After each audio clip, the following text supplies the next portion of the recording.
Hello everyone and welcome to my channel. This is Celine and today is the first episode of me talking about 1001 Nights, also known as Arabian Nights. If you're interested in folktales, literature, fantasy stories, or even if you've watched the movie Aladdin, you've probably heard of Arabian Nights.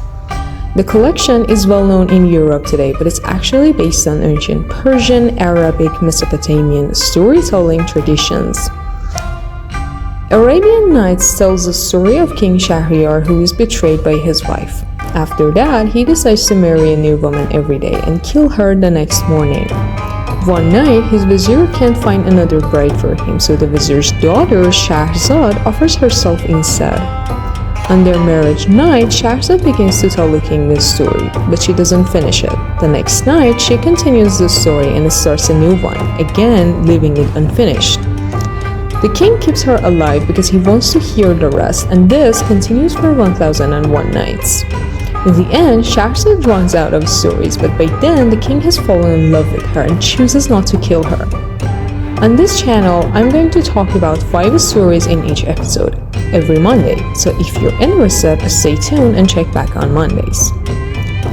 Before we continue, just a short note. Arabian Nights is a medieval text, so some ideas in the stories reflect the culture of that time. I'm not supporting or promoting any harmful or immoral practices. I'm simply retelling the original tales for educational purposes. So let's begin with the story of the merchant and the genie. The story begins with a rich merchant who has to travel across a desert. He carries some simple food, biscuits and dates for the journey. On his way back home, he stops by a fountain to rest and eat. While eating the dates, he throws the date stones around him without thinking. After he finishes his meal and his prayers, a huge elderly genie suddenly appears with a sword in his hand. The genie tells the merchant that one of the date stones hit and killed his son, and now he must kill the merchant in revenge. The merchant begs for mercy and explains that it was an accident, but the genie refuses to listen. Just as the genie is about to kill him, Shahrazad stops the story because it is morning. The king, curious to hear more, allows her to live another day. That night, she continues the tale. The merchant asks the genie for 1 year before his death so he can return home, say goodbye to his family, and settle his affairs. The genie thinks he might run away, but the merchant swears he will come back. The genie agrees, and the merchant goes home in deep sorrow. When he tells his family what has happened, they are heartbroken. Still, the merchant spends the year putting everything in order. When the year ends, he keeps his promise and returns to the fountain on the exact day. As he waits for the genie, 3 old men arrive one by one. Each is surprised to see him in such a dangerous place, and the merchant tells them his story. All 3 old men decide to stay with him and witness what will happen. Soon, a cloud of smoke appears. The genie arrives. He grabs the merchant and prepares to kill him. The first old man, the one with a hind, falls at the genie's feet and begs him to listen to his own story.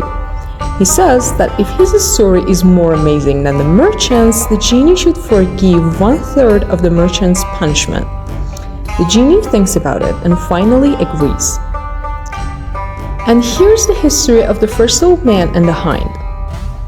The first old man begins by telling the genie that the hind beside him is actually his wife and also his cousin. He married her when she was 12, and although they lived together for 30 years without children, he always treated her with kindness. Because he wanted an heir, he eventually bought a slave woman who gave birth to a son.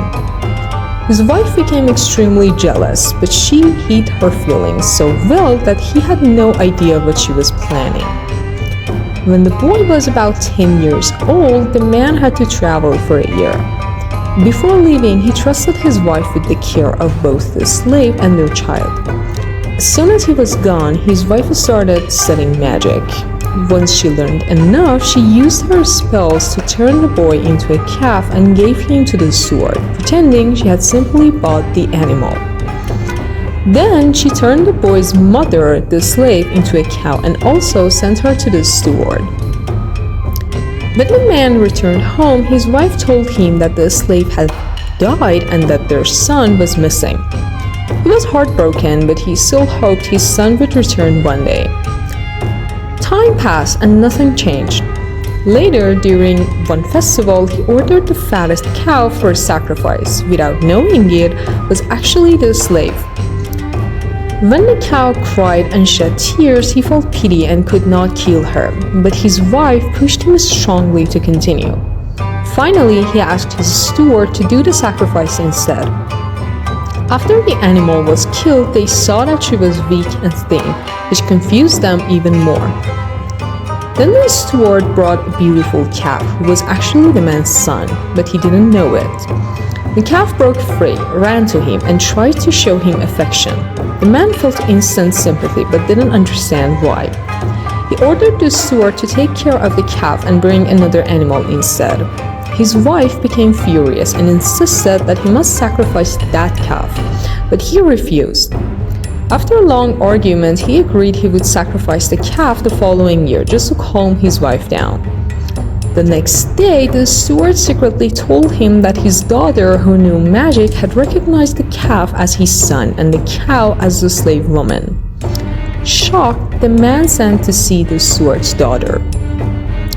She promised to reverse the spell, but only if he allowed her to marry his son and if he let her punish his wife.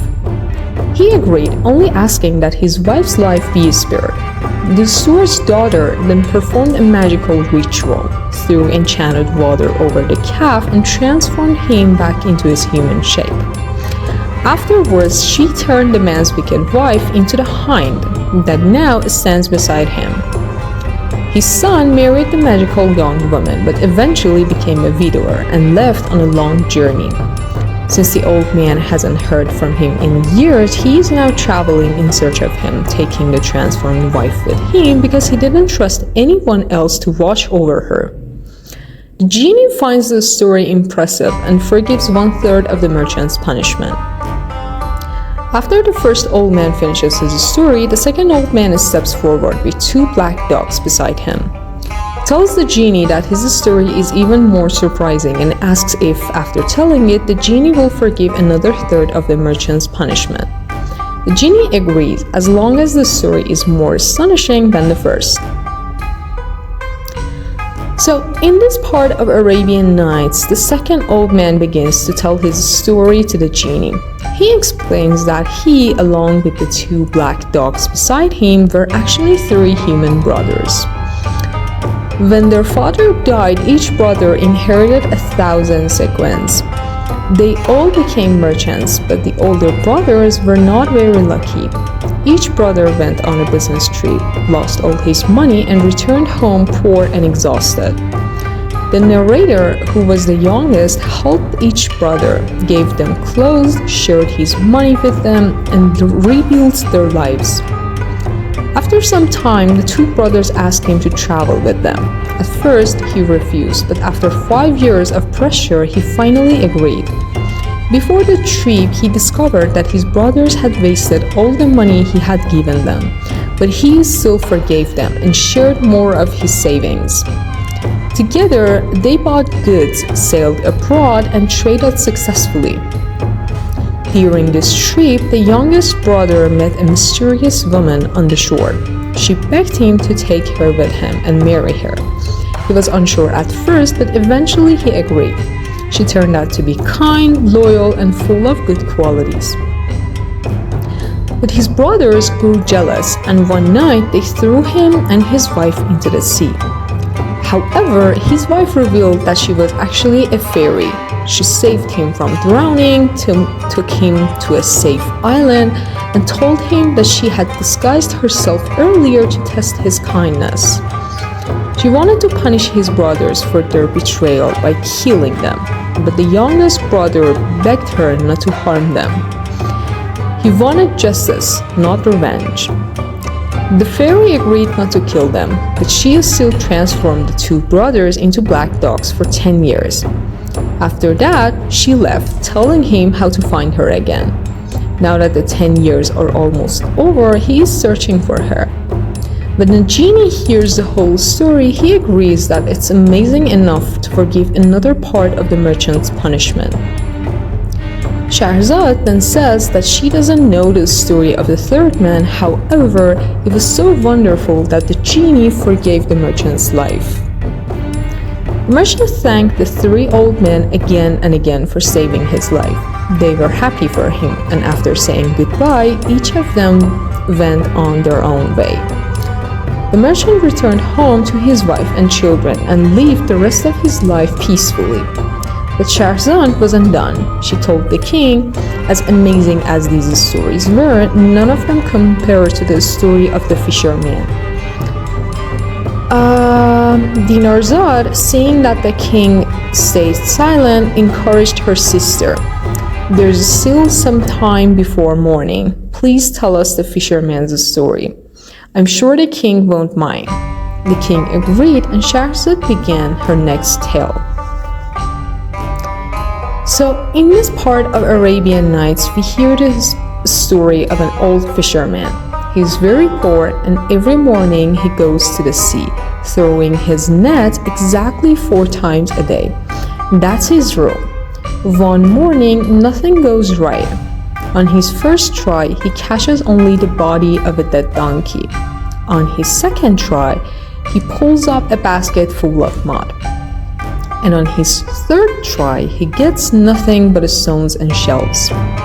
He is exhausted and desperate, but after saying his prayers, he throws the net one last time. This time, he pulls up a heavy copper jar sealed with lead. He thinks it's valuable and decides to open it. But as soon as he breaks the seal, a huge cloud of smoke rises out of the jar and forms into a giant genie. The genie immediately announces that he is going to kill the fisherman, but generously lets him choose how he wants to die. The fisherman is terrified and asks him why. The genie explains that he had been trapped in the jar by King Solomon for rebelling against God. Over hundreds of years, he made different promises to whoever would free him: riches, power, anything. But after waiting so long with no one to save him, he became angry and swore that whoever freed him last would die. Realizing that he is in danger, the fisherman quickly thinks of a plan. He pretends not to believe that such a huge genie could fit inside such a small jar. Wanting to prove it, the genie turns into smoke and goes back into the jar. The moment he does, the fisherman slams the lid shut and traps him again. Now the genie begs for mercy, promising to reward him, but the fisherman refuses to trust him. To show why he won't release him, the fisherman begins to tell another story, the story of the Greek king and the physician Duban. So, the next story Shahrazad tells the king is the history of the Greek king and the physician Duban.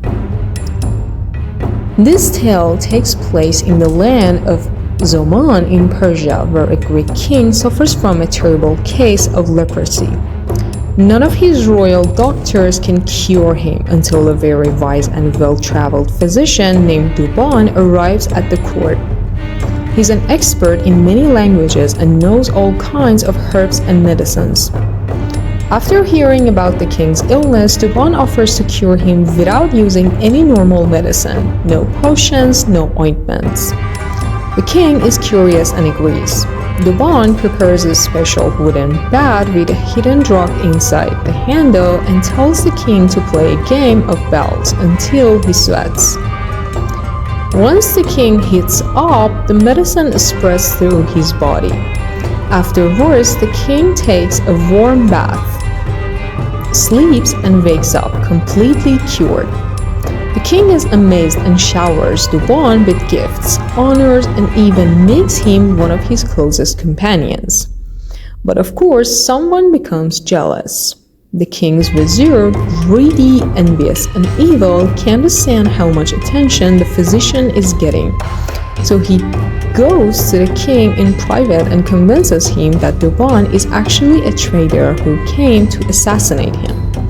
At first, the king refuses to believe it, but after the vizier keeps pushing, he finally gives in and tragically orders Dubon's execution. This betrayal backfires badly. Dubon had warned the king that killing an innocent man would bring disaster, and after the execution, the king himself is killed. It's basically a warning about listening to bad advice from jealous people. Now, back in the famous story, the fisherman thinks the genie might betray him in the same way. But unlike the king, the genie actually keeps his promise. He gives the fisherman his freedom and tells him to take the strange colorful fish he catches to the sultan. The sultan is so fascinated that he pays the fisherman a lot of money. But the fish are so unusual that the sultan decides to investigate the mystery himself. On his journey, he discovers an empty, haunted-looking castle with just one person inside, a sad young man sitting on a throne. When the sultan asks why he is so miserable, the young man lifts his robe and reveals that from the waist down, he has been turned into black marble.